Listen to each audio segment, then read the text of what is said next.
કેન્દ્રની તાકીદ પછી રાજ્ય સરકાર સતર્ક બની છે। ચીનમાં ફેલાયેલા બાળ રોગને લઈને જામનગરની જીજી હોસ્પિટલની ટીમ તમામ સુવિધા સાથે સજ્જ જોવા મળી હતી। ચીનમાં બાળકોમાં શ્વાસની બીમારીનું પ્રમાણ વધ્યું છે, ત્યારે ભારતમાં આગમચેતી રૂપે હોસ્પિટલ આરોગ્ય તંત્રને સજ્જ રહેવા સૂચના આપવામાં આવી છે, જેમાં જામનગરનું હોસ્પિટલ તંત્ર તૈયાર હોવાનું જણાવ્યું છે।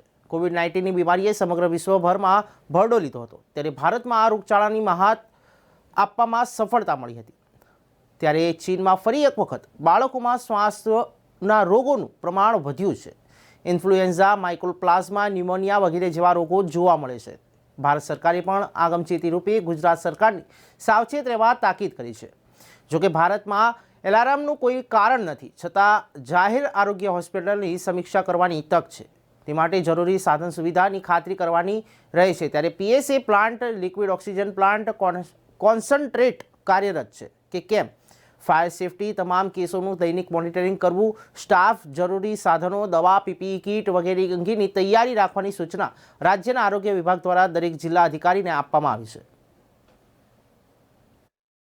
ગઈકાલે સાંજે જીજી હોસ્પિટલમાં અને ડીન મેડિકલ કોલેજ સાથે અને બધા હેડ ઓફ ડિપાર્ટમેન્ટની સાથે અને અન્ય વિભાગો સાથે મીટિંગ કરવામાં આવેલ હતી અને એમાં અમે બધી તૈયારીઓનું નિરીક્ષણ કર્યું અને સંયોજન પણ કર્યું છે।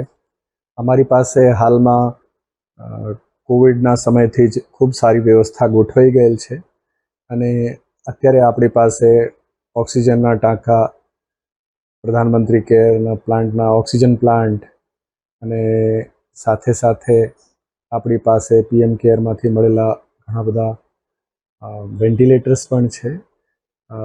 આ બધા ડૉક્ટર્સ ટ્રેન્ડ છે ઓલરેડી અને આપણે એ સૂચનાઓ મુજબ સરકારશ્રીની સૂચનાઓ આવેલ છે અને એ મુજબ આપણે તૈયારી પણ કરી છે। ટેસ્ટિંગની તૈયારી જે છે, લેબોરેટરીમાંની વ્યવસ્થા, એની સાથે સાથે આપણે ઓક્સિજનની વ્યવસ્થાઓનું નિરીક્ષણ કર્યું છે।